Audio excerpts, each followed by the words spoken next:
Good morning दोस्तों, Aditya educational class में आपका स्वागत है। आज हम यहाँ आप लोगों को बीएड डीएलएड से संबंधित पाठ्य योजना बनाना बताएंगे।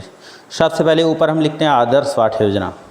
उसके बाद संस्था का नाम, जिस संस्था में आपको शिक्षण कार्य करना है उस संस्था का नाम लिखते हैं।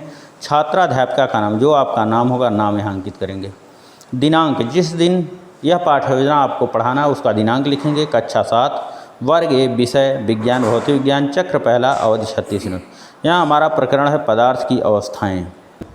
उसके बाद सामान्य उद्देश्य लेते हैं। सामान्य उद्देश्य का संबंध हमारा विषय से होता है, लेकिन विशेष उद्देश्य का संबंध जो होता है हमारा प्रकरण से होता है। पहला सामान्य उद्देश्य, छात्र विज्ञान के महत्व को समझ सकेंगे। दूसरा, छात्र में प्रयोगात्मक शक्ति का विकास होगा। तीसरा, छात्र दैनिक जीवन में विज्ञान के महत्व को समझ सकेंगे। चौथा, छात्र में खोज करने की शक्ति विकसित होगी। पाँचवां, छात्र में तर्क करने की शक्ति विकसित होगी। छठवां, छात्र में जिज्ञासा की मन प्रवृत्ति विकसित होगी। सातवां, छात्रों में समस्या समाधान करने की प्रवृत्ति विकसित होगी। उसके बाद विशिष्ट उद्देश्य। विशिष्ट उद्देश्य पहला ज्ञानात्मक उद्देश्य। ज्ञानात्मक उद्देश्य, छात्र पदार्थ एवं पदार्थ की अवस्थाओं के बारे में जान सकेंगे। दूसरा, छात्र पदार्थ की अवस्थाओं को समझ सकेंगे। भावात्मक उद्देश्य, छात्र पदार्थ की अवस्थाओं को पहचान सकेंगे। छात्र पदार्थ की एवं पदार्थ की अवस्थाओं के प्रति संवेदनशील हो सकेंगे। उसके बाद क्रियात्मक उद्देश्य, छात्र पदार्थ एवं पदार्थ की अवस्थाओं का अध्ययन कर सकेंगे। दूसरा, छात्र पदार्थ की अवस्थाओं को अच्छी तरह विश्लेषित कर सकेंगे। उसके बाद सहायक सामग्री, कक्षा उपयोगी सहायक सामग्री। पूर्व ज्ञान, छात्र पदार्थ की अवस्थाओं के बारे में सामान्य जानकारी रखते हैं। प्रस्तावना के प्रश्न, प्रस्तावित प्रश्न, संभावित उत्तर। पहला प्रस्तावना का जो प्रश्न है, बच्चों कुछ फलों के नाम बताओ। तो छात्र बताते हैं अनार, आम, सेब आदि। दूसरा प्रश्न, आम कहाँ से मिलता है। तो छात्र बताते हैं आम हमें पेड़ से मिलता है। तीसरा प्रश्न, पेड़ से हमें और क्या चीज़ें मिलती हैं। तो छात्र बताते हैं लकड़ी मिलते हैं और हवा मिलता है। चौथा प्रश्न, आम, लकड़ी, पेड़ ये सब क्या हैं। तो छात्र बताते हैं पदार्थ या वस्तु हैं। पांचवा प्रश्न, पदार्थ किसे कहते हैं या पदार्थ की अवस्थाओं के बारे में आप क्या जानते हैं। ये समस्यात्मक प्रश्न, छात्र यहाँ कुछ बताते हैं या मौन हो जाते हैं। उसके बाद उद्देश्य कथन लिखते हैं। बच्चों, आज हम पदार्थ की अवस्थाओं के बारे में अध्ययन एवं अध्यापन करेंगे। प्रस्तुतिकरण, प्रस्तुत सोपान को अध्ययन अध्यापन की सुविधा की दृष्टि से 2 सोपानों में बांटकर अध्ययन करेंगे। शिक्षण बिंदु, छात्राध्यापिका क्रिया, छात्र क्रिया, सहायक सामग्री। शिक्षण बिंदु में पदार्थ, पहला प्रश्न छात्राध्यापिका द्वारा किया जाता है। कुर्सी मेज किससे बनी होती है। छात्र बताते हैं लकड़ी की। दूसरा प्रश्न, क्या लकड़ी पदार्थ है। पदार्थ किससे मिलकर बने होते हैं। छात्र लकड़ी, हाँ यहाँ कहेंगे लकड़ी पदार्थ है। हाँ, पदार्थ किससे मिलकर बने हुए थे। छात्र यहाँ कुछ बताते हैं या मौन हो जाते हैं। उसके बाद छात्राध्यापिका कथन, हमारे आसपास की सभी वस्तुएं जिनमें भार होता है तथा जो स्थान घेरती तथा जिनकी ज्ञानेंद्रियों द्वारा एहसास किया जाता है पदार्थ कहलाते हैं। प्रत्येक पदार्थ छोटे छोटे कणों से मिलकर बने होते हैं जिन्हें हम अपनी आँख से नहीं देख पाते हैं। इन्हें परमाणु तथा अणु कहते हैं। उसके बाद पदार्थ की अवस्थाएं। पदार्थ की मुख्यतः कितनी अवस्थाएं होती हैं। तो छात्र बताते हैं 3 अवस्थाएं होती हैं। दूसरा, तीनों अवस्थाओं के नाम बताइए। छात्र यहाँ कुछ बताते हैं या मौन हो जाते हैं। फिर छात्राध्यापिका कथन लिखते हैं। पदार्थ की मुख्यतः 3 अवस्थाएं होती हैं, ठोस अवस्था, द्रव अवस्था, गैस अवस्था।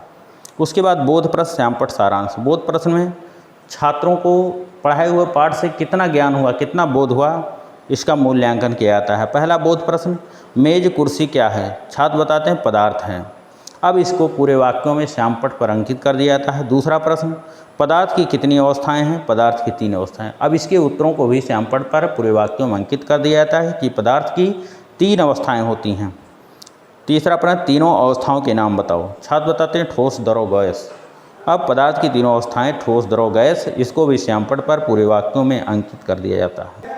उसके बाद कक्षा एवं निरीक्षण कार्य। छात्राध्यापिका छात्रों से श्यामपट्ट सारांश को अपनी अभ्यास पुस्तिका में लिखने के लिए कहेंगे और स्वयं घूम घूम कर कक्षा कार्य का निरीक्षण करेंगे। उसके बाद द्वितीय सोपान आता है। शिक्षण बिंदु, छात्राध्यापिका क्रिया, छात्र क्रिया, सहायक सामग्री। शिक्षण बिंदु में ठोस अवस्था।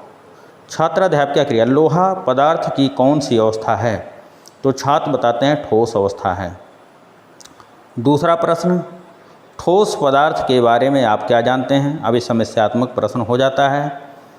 छात्र यहाँ कुछ बताते हैं या मौन हो जाते हैं। उसके बाद छात्राध्यापिका कथन, ठोस पदार्थ के कण पास पास होते हैं, इसमें आपसी आकर्षण बल बहुत अधिक होता है जो इन्हें एक साथ बांधे रहता है। ठोस पदार्थों के कण लगभग अपने स्थान पर स्थिर रहते हैं, इसी कारण इनकी आकृति और आयतन दोनों निश्चित होते हैं। ठोस पदार्थ के घनत्व सर्वाधिक होता है, जैसे लोहा, लकड़ी, पत्थर आदि। फिर द्रव अवस्था, पानी पदार्थ की कौन सी अवस्था है? तो छात्र बताते हैं द्रव अवस्था है। दूसरा, द्रव अवस्था के क्या गुण हैं? छात्र यहाँ कुछ बताएंगे या मौन हो जाते हैं। उसके बाद छात्राध्यापिका कथन, ठोस पदार्थ की तुलना में द्रव के अणु दूर दूर तक होते हैं, इनमें आकर्षण बल ठोस की तुलना में कम होता है जो इन्हें एक साथ बांधे रहता है। इसी कारण द्रव पदार्थों की आकृति अनिश्चित तथा आयतन निश्चित होता है। उसके बाद बोध प्रश्न और श्यामपट्ट सारांश। यहाँ बोध प्रश्न पूछे जाते हैं और श्यामपट्ट सारांश श्यामपट्ट पर पूरे वाक्यों में इसके उत्तरों को अंकित किया जाता है। पहला प्रश्न, द्रव पदार्थ की आकृति कैसी होती है? तो छात्र बताते हैं अनिश्चित होती है। अब इसके उत्तरों को पूरे वाक्यों में श्यामपट्ट पर अंकित कर दिया जाता है। दूसरा प्रश्न, द्रव पदार्थों के आकर्षण बल कम होता है या अधिक? तो छात्र बताते हैं कम होता है। इसके भी उत्तरों को पूरे वाक्यों में श्यामपट्ट पर अंकित कर दिया जाता है। तीसरा प्रश्न, द्रव पदार्थ के कुछ उदाहरण बताइए। तो छात्र बताए पानी, दूध, तेल आदि। अब श्यामपट्ट पर इसको भी पूरे वाक्यों में अंकित कर दिया था कि द्रव पदार्थ के कुछ उदाहरण पानी, दूध, तेल आदि हैं। उसके बाद कक्षा एवं निरीक्षण कार्य, छात्राध्यापिका छात्रों से श्यामपट्ट सारांश को अपनी अभ्यास पुस्तिका में लिखने का निर्देश देंगे और स्वयं कक्षा में घूम घूम कर कक्षा एवं निरीक्षण कार्य करेंगी। उसके बाद पुनरावृत्ति के प्रश्न। पुनरावृत्ति के प्रश्न पूछने का उद्देश्य होता है कि जो पढ़ाया हुआ पाठ उसकी पुनः आवृत्ति हो जाए, जो भी याद कराया गया वो पूरी तरह से याद हो जाए। पहला प्रश्न, लोहा पदार्थ की कौन सी अवस्था है? दूसरा, हवा पदार्थ की कौन सी अवस्था है? तीसरा, पानी पदार्थ की कौन सी अवस्था है? उसके बाद गृह कार्य दे दिए जाते हैं कि इसको घर से लिख करके लाना है। पदार्थ की अवस्थाओं का विस्तार पूर्वक वर्णन कीजिए। फिर उसके बाद आलोचना या सुझाव लिखे जाते हैं। पर्यवेक्षक द्वारा जब छात्राध्यापिका या छात्राध्यापक शिक्षण कार्य करते हैं तो पर्यवेक्षक उनकी आलोचना करते हैं। वो आलोचना जो होती है पॉजिटिव निगेटिव दोनों प्रकार के होते हैं। वहाँ जो छात्रों के अंदर जो कमियाँ होती हैं छात्राध्यापकों के अंदर उसको लिख दिए जाते हैं, जो अच्छाइयाँ होती हैं उसको भी लिख दिए जाते हैं, जिससे बाद में शिक्षण कार्य के बाद छात्राध्यापिका या छात्राध्यापक उस आलोचना उस कमेंट को देख करके अपने शिक्षण कार्य में सुधार ला सकें। उसके बाद पाठ्य योजना समाप्त हो जाती है। Thank you class. दोस्तों ये वीडियो आपको अच्छा लगे तो इसको लाइक कीजिएगा, सब्सक्राइब कीजिएगा, अपने दोस्तों में शेयर अवश्य कीजिएगा। धन्यवाद।